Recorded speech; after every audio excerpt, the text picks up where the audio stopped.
I just thought I'd do one on the old traction engines, because at Castle Combe this year, 2022, 2022 even, there's quite a lot of them around. It's a great show for that. But look at these magnificent beasts. I mean, you know, the top of my head, and I'm 6 foot, doesn't get to the top of that wheel. Juggernauts of their day. And probably none more well known as Fowlers. He was a Quaker apparently, old John Fowler. Cared deeply about what was going on in the world, and particularly the potato famine in Ireland at the time. So he developed a patent steam plough to help improve agriculture, which was one of the things that one of the many jobs these machines used to do, by pulling ploughs through sort of wires connected to two of them.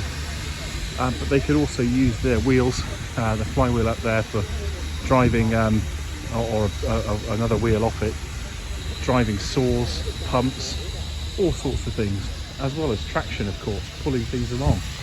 But what incredible machines they were.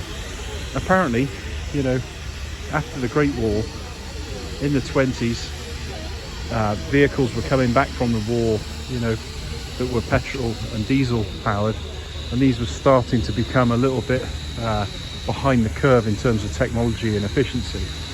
But they were then pressed back into use in World War II, and apparently they used to have an annual steam boiler certificate. But during the war, they used to sort of turned a blind eye to a lot of the essential repairs, or less essential repairs, let's say, to keep them in use, so we could keep the production of food and everything. And then loads of them got condemned after World War II because, you know, that sort of leniency stopped. But apparently they were notoriously put in scrapyards, and a lot of the scrap merchants 10 years later still had them. They just didn't have the heart to chop them up and scrap them. So a lot more was saved than, if you like, were scrapped, because people just found the charm of them so lovely they couldn't face scrapping them and melting them down. So the ones that survived could have been pulled from scrap situations.